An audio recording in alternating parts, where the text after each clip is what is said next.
Depending on what we say, how we speak, and how we perceive things, indicates for the moment which chakra we are operating from.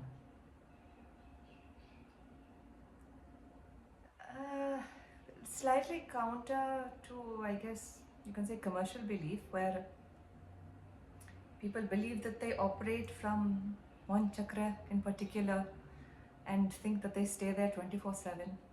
It is not the case. Chakras are constantly opening and closing, and we are constantly moving up and down,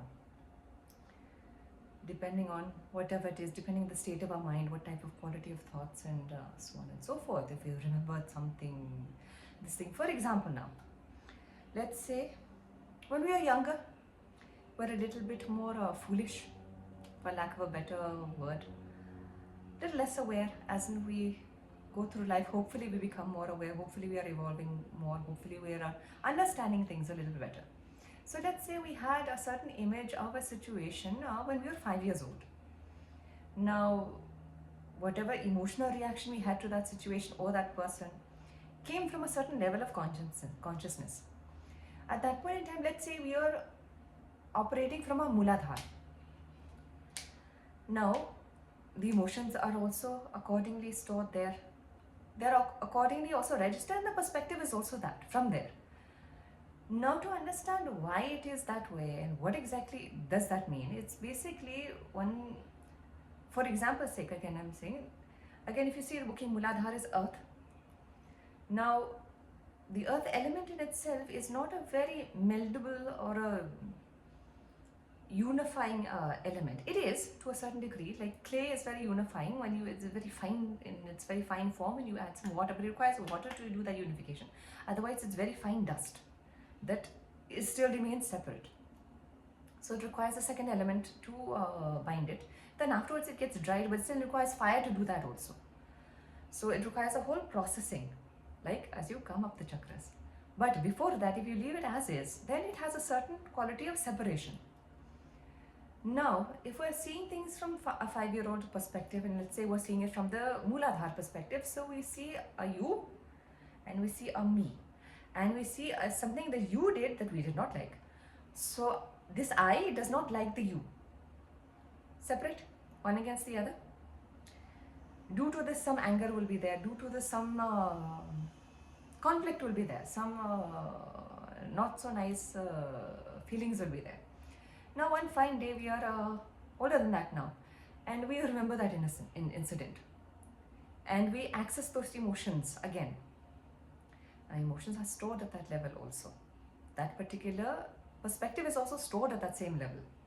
If we are still looking at that same incident, we remember the incident, now we can remember it and now see, what I thought and what I reacted and what was the actual scenario. Now we see it differently. That means we're revisiting, but from a different vantage point. We've come to a different chakra, and now we're seeing it from a different perspective. If we see it the same exact way we saw when we were 5 years old, with the same exact emotions, stored in the same exact chakra, that means we are there only. Now, the task is to realize that, oh wait, I was seeing something when I was 5 years old, I'm still seeing it the same way, I'm still having those same feelings. I'm still angry at that person for saying or doing whatever it was. How could they have done something like that? We have to take a pause. We have to understand, wait, I am repeating something. A cycle is there. I still have some belief that I had when I was 5 years old, that I have till now, that I've carried subconsciously, and that unconsciously has been playing out in other scenarios in my life also. When we don't realize that, we are still functioning from a same particular level, and lessons are not being understood.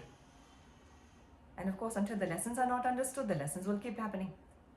Similar peripheral matching scenarios will continuously happen.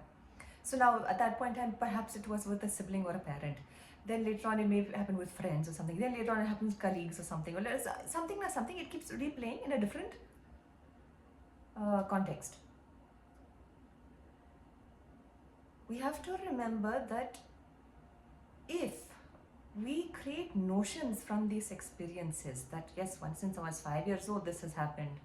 Then when I was a teenager, this again, the same thing happened. Then when I was in my 20s, the same thing happened. The third, same thing happened. Fourth, same thing happened. Throughout life, same type of similar situation. I think, ये दुनिया ही ऐसी है. The world is like that. The people are like that. This, I think, wrong is there. Question mark is not here. Or the question mark is, okay, maybe I, as societally, ego gratificationally, it is said that you have the whole narcissist empath dynamic, you have the whole aggressor and submissive, or you have the whole gender issues and all these other things. What these are social ego gratifications. Okay, so there was an imbalance of this level. Now we'll create another imbalance to try and balance back that level. That is not the answer to that. That is just more nonsense to digging a hole to fill another hole. Understanding what exactly happened there on a much subtler level, not within the same realms of which the problem was perceived. If you're seeing it from a very gross or very earth point of view, from a point of separation, you have to now see it from a point of, if not unification, then at least an understanding of a different perspective. That okay, I came from this perspective, the other person must have come from this perspective. How are these both different? How are they both still the same? Why is it a 6 and a 9? And now besides 6 and a 9, now that doesn't mean there's only two perspectives to this. There's also again another 360 degrees left to be addressed, including those two. Then you have to go spherically also. You can go lower than that also. You can go higher than that also. So you can see it from all the way, all around to understand. You're still maintaining duality, no problem. You're still not conjoining just yet, no problem. But it still allows us to see that what we perceive, what we think, what we believe, and what we hold on to as notions and experience and beliefs and so on and so forth is not written in stone. It's not a very harsh reality, as we like to call it. It's not a very terrible, injustice that is there. It's not in these terms. When we make things very real, they gain more importance. The more importance we give to them, the larger they become. The larger they become, the smaller we are. We are not limited and are not subject to things that are happening outside of us. We are not subject to or limited by the perspective we once held or even still do hold. Letting go of that, changing that. Changing in that sense, it doesn't have to be an immediate, okay, I have A and I will then clearly cut a divide here and go from A directly to B. You're replacing A with B. The point is not to replace it with anything. It can be this also. It can be that also. And why is it can be and not certainly? Is because I don't know. Why don't I know? Because there are multiple levels, multiple dimensions at play here. From where, why, how it has come or it is being played out, we cannot see. We cannot know. From which lifetime it has come and joined us and met us here, we do not know. From whether it was from one single occurrence in one single life or whether it was an accumulation over many lifetimes and then it has become one manifestation and met us in front of us, we have no idea. Being all right with that also, making peace with that also, so we do not know. So then how are you supposed to work with this is another question. That we work with this to the best of our ability, which means now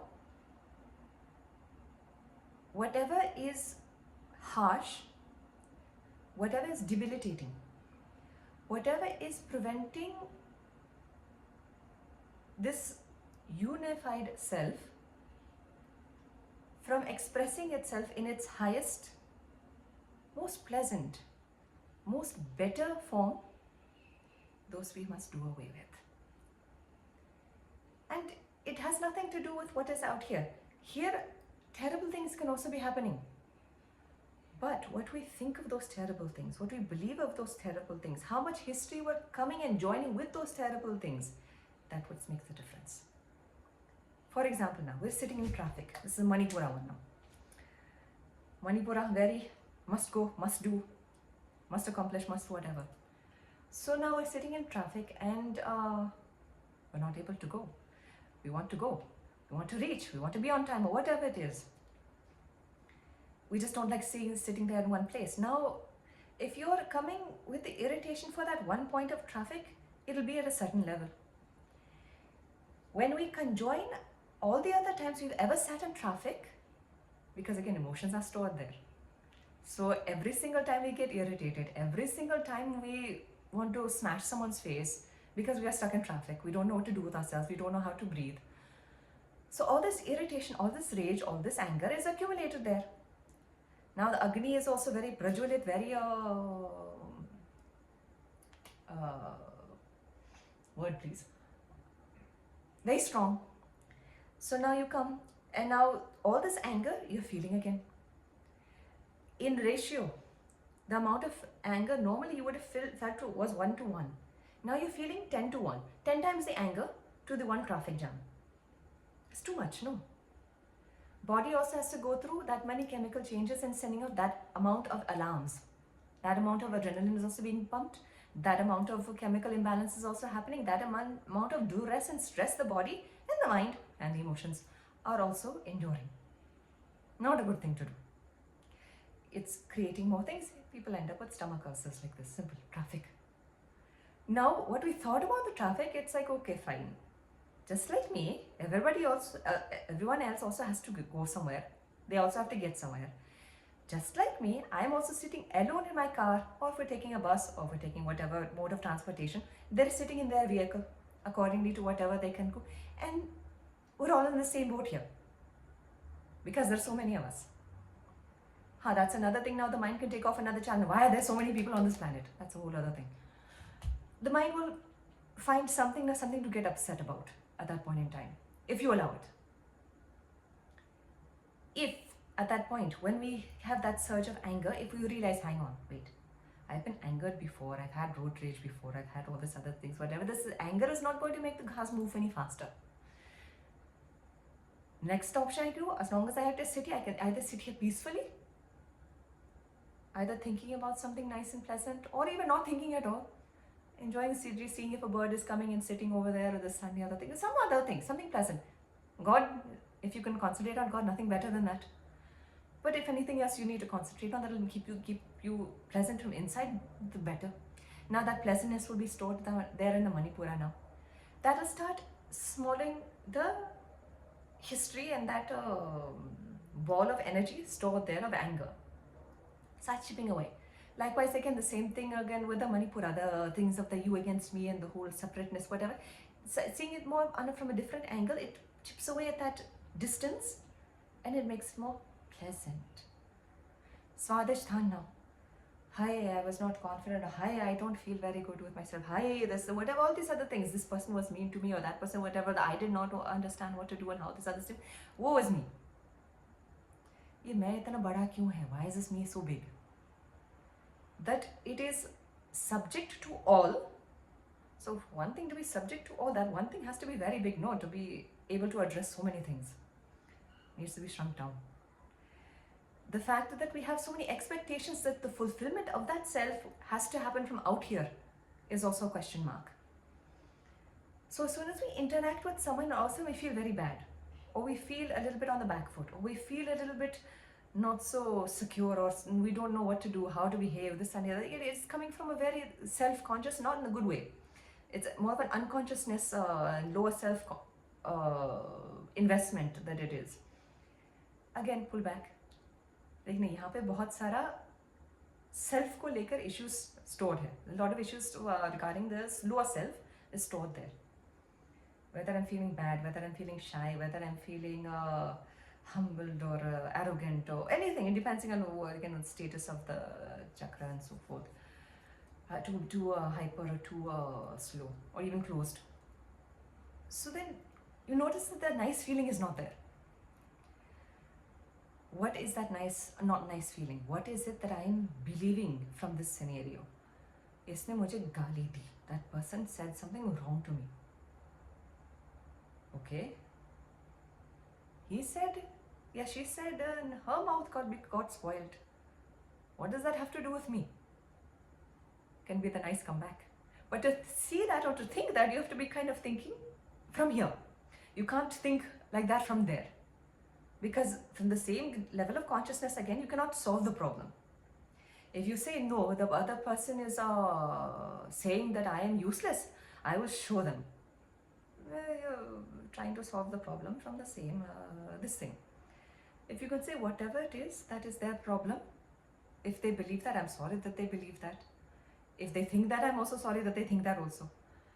But they have a right to their thoughts.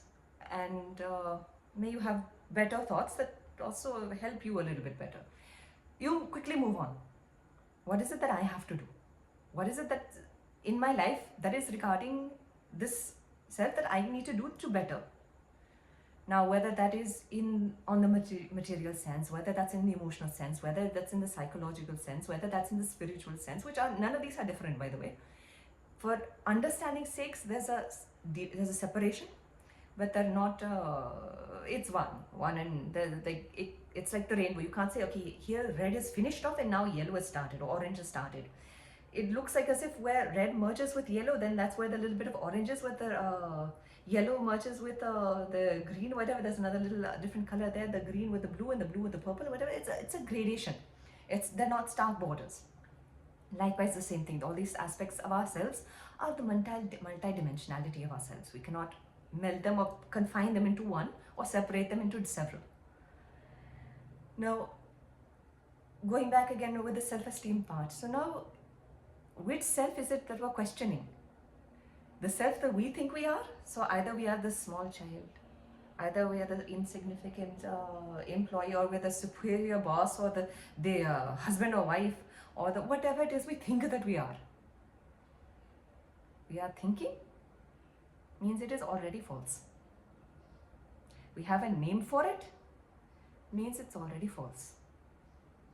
We have a category for it, we have adjectives, we have job descriptions, it is already false. Understanding ये self तो नहीं है, उसके आगे कौन सा वाला self है ये तो हमें पता नहीं, ये तो दिख नहीं रहा है. That is fine. Uncertainty is fine. Better uncertainty than certainty. Certainty means you're either a fool or either a genius. Either you're a failure, either you're a success. Either you are bad, either you're good. Either you are wrong, either you are right. You can only be one out of two, or something in between. But if you're nothing, you can be a little bit good also, you can be a little bit bad also. You can be a little bit something else also, you can be none of them also. There's flexibility to it. So that does not also confine us to our past deeds either. I feel very guilty or a lot of shame for something in the past. No, it's okay. That does not define you either. It defines none of us. It is part of the learning curve. Allow the self that. Allow the process. When we start deep diving inside, there's a lot of gunk that we'll see that we don't like. And we'll say, hey, all this is there, I cannot bear this, I cannot see this because this is terrible. A person should not feel like this, cannot feel like this, cannot think like this, cannot believe like this. But I am believing like this, so what does that say about me? Full break. What is breaking? The ego is breaking. Because the ego has certain ideals of perfection, that this should be the case. But I'm not that case, so that means I'm terrible. So then the revolt can also happen. It's like, ha, theek hai, main hoon bura. I am bad, I'm very terrible in this something and I'm proud of it. What is there to be proud of? Why do you want to be terrible and be proud of it? Why do you want to create more of that? Because you feel the perfection is unattainable. Perfection of whom? The egos. That creates the self-esteem issues. That's the whole muddled water part of the Swadhisthana. If not this, then that, this, it's a bunch, it's full mirage happening. Nothing is real. Water is also not very solid, it's extremely fluid, extreme shapeshifter. Whatever vessel you put it in, it'll take that shape only. Whatever you're scared of, it'll reflect that also. Whatever you're very fond of, it'll reflect that also. Brahm. And if it's very clear also, you can see very well also. Intuition. The intuition is more a little bit higher up. This allows it to not be clouded. They're also connected, even though they're called as separate. They work with each other and all together also. In this now, likewise, as we clear, same thing also, a side note also with stones also, when you wear the crystals and stones and these things, that's why it becomes, some stones are considered, don't touch these for some people, and these you may wear. And think of certain karmic loads as kidney stones and gallbladder stones. Sometimes they are too big that when whatever stone you wear, it'll activate that particular chakra and that particular stored information in that dimension, whatever has been stored there, and then certain things will start erupting that we have to face. Stones clear energy first before they start having nice effect. If we have a disturbed Mars that is on its back foot, to make it balanced again, it'll to re-strengthen it, one, it can go into aggression also, or it can go into transformation. We have to make sure it goes into transformation rather than aggression. And then when it's debilitated, it'll be inaction, inertia. That inertia we have to overcome, that is our willpower, and make sure that it is channeled in the correct this thing. Then Mars becomes our friend. If that is not able to, we are not able to do that, then again, if we sit and we pick up a coral, or we pick up this thing, whatever, now we wear, we have it in anger. It's still there on the backside, but when it comes a little bit alive, we go into anger. Then we'll blast. That is not very useful then. Then it creates a bit of a situation. Each planet has the same effect of some sort. They have their higher effects, they have the low effects. So the same thing, the stones will clear out of those particular things. Now let's say we have a large kidney stone of certain things, and again, depending on the grass, some hit a little bit harder with a little bit more force. So that's why Neelam is very the Shukra is very and so on. So Ketu and the other ones are also pretty strong also. It's not that they're not. Manik, Surya, beautiful planet. But yeah, if again it's not properly this thing, some block we have, some kind of a karmic issue we have, whatever, we try and push that through, we'll have trouble. So just like an artery blockage, just like a kidney stone, just like this thing, it has to be broken down first. How does it broken down? When we start doing our sadhana, when we start doing our work, when we start slowly chipping away at the edges and the rough edges, and we start polishing it off, making it a little bit smaller, making it smaller. The more, if we can turn it into dust, very well, it'll pass out through nicely. If we try and force that large thing, it'll go with abrasions and sometimes puncture also. It's not ideal situations.